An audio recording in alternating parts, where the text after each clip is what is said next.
Today I'm going to show you how I launch and recover my boat. I have a Sailfish 266 and it's been very windy. Very large cold front just came through this morning and it has been pretty chilly. Right now it's 50 degrees. This morning it was 40. Hopefully the wind noise isn't too bad for you guys, but since I haven't been able to get out there and do some fishing, I figure I'd do how to launch and recover. So I'm going to walk you through it. Right now, the most important thing is going to be making sure you have the straps removed. Any straps that you have from the trailer to the boat, make sure it plugs in.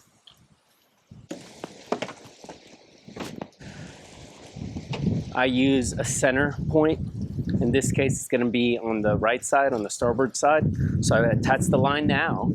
I make sure keys are ignition, batteries are on, everything's ready to go. So as soon as I get into the water, I can just hop on, drop the engines, power it up, and head to the spot where I'm going to park it while I go and park the truck and trailer. All right. Stay as close as you can towards the ramp, within a foot. So when you have the boat in the water, you can go ahead and hop on easily and you're not too far away. And you're going in reverse with your foot on the brake and letting it go as you're moving.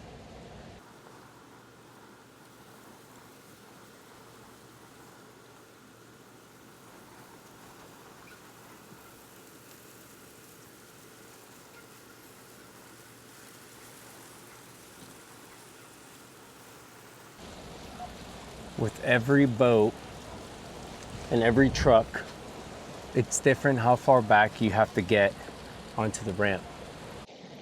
Another thing that I highly recommend so you don't ruin your transmission is press down on the brake all the way.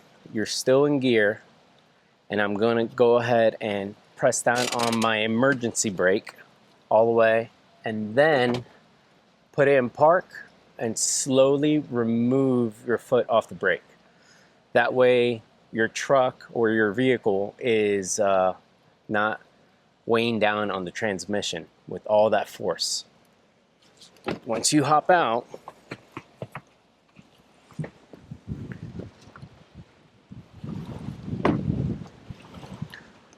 I get in the water. You guys can do it whichever way you guys want, but with me, it's easiest this way. If you are going to get into the water, I strongly recommend you always maintain some sort of ground and hold on, because it's very slippery.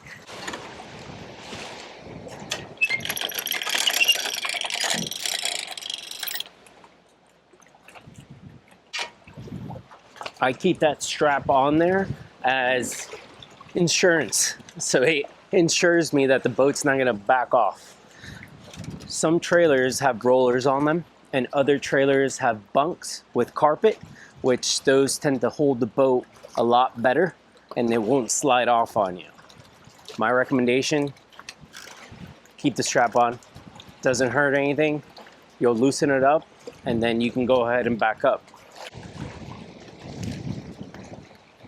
Once you get on the boat, trim down the engines. I hope the audio is good. It's very, very windy. You have your line already in the midsection. You already have it on the side that you're gonna tie up. In this case, I'm gonna reverse. I'm gonna dock up. I'm gonna tie it as tight as I can so I can go ahead and make sure that the boat's gonna be stable. I'm doing this with one engine, so you guys can see that it's possible with just one engine to back off and to recover the boat.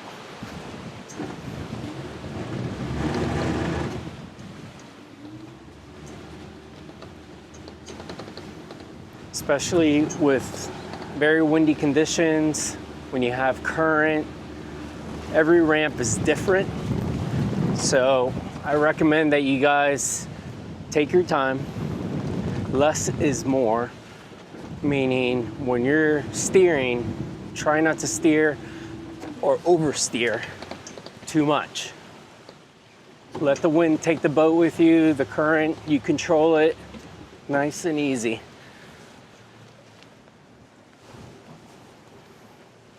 So that's where I'm going right there.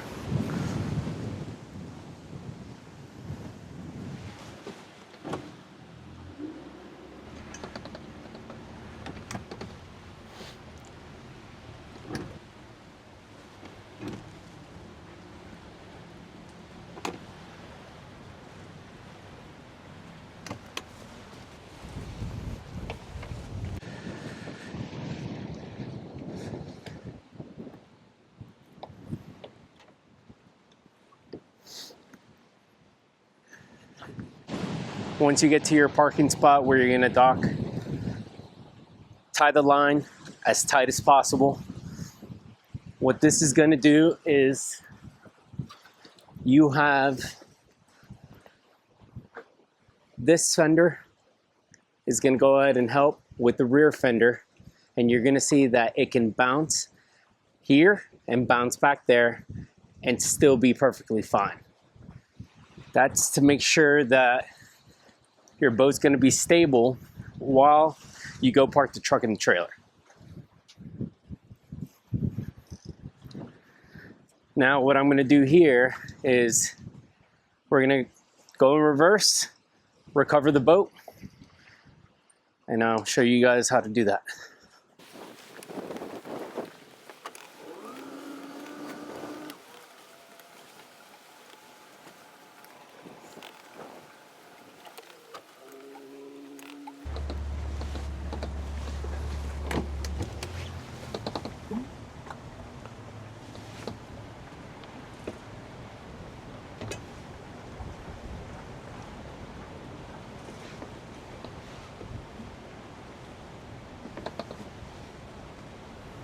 So right there, I'm not in gear, I'm in neutral. And what I do is I come up here and check, okay? So I have about 2 feet.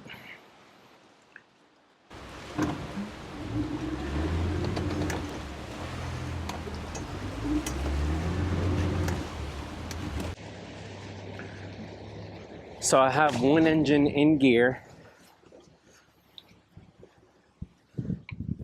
and you hop out. Make sure your engine's straight. So while the engine's in gear, I'm already here at the roller. You attach.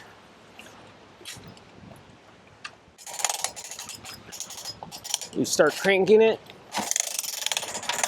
And what that engine is doing, it's helping you so you don't have all the weight with the crank.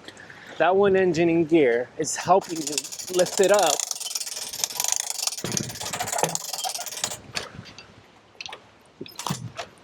to the point you get back onto the boat, you put that engine in neutral, turn off the engine, trim up the motors, okay? And one thing, you don't have to do it right away, is if you have any fishing gear at the very top, make sure you remove that once the boat's out of the water, or if you want to remove it as you're getting to the dock. Reason being is because if you have gear up there, after the boat's on the trailer, you will hit a phone line, trees, so you don't want to forget all the fishing gear. I've seen it happen many times. You don't want to go shopping for new gear. So strongly recommend remove the lines, remove everything like this. So when you're on the road, you don't have a line all the way out there. So you just do a quick little check. I'll do another check once I'm out of the water, but while you're here, just take care of it. You're back in the vehicle. As you slowly pull forward, you want to make sure that the boat is level on the trailer. The best way to do this is looking at your rearview mirror, and you're gonna see that the boat is either sideways or rocking and it's not flat. I will slowly pull forward. I can see that it's flat, and then I'll know it's sitting flush. I will show you guys right there. So I'm gonna go forward very slowly. You see how it goes sideways? And then it's flat.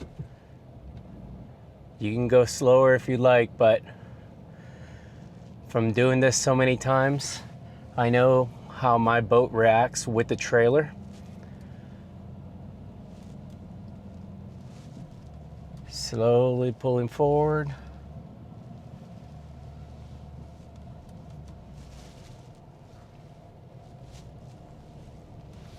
Once you pull out of the ramp, go to a spot where you can park. Walk back to the boat. Attach any tie-down straps that you need for traveling. And then make sure you double check anything in the boat that can fly away. Any rods sticking up on the top. Any of the lines that you use for the dock. I highly recommend just do a quick little 5-minute check. Hop on, make sure everything's put away, everything's tied down, tires look good, everything's good to go, and then be on your way. Safety is the most important thing. But thank you guys. I hope this helps some of you. If you have any questions, any suggestions, leave a comment down below. Please subscribe, and I'll see you on the next one. Thanks, guys.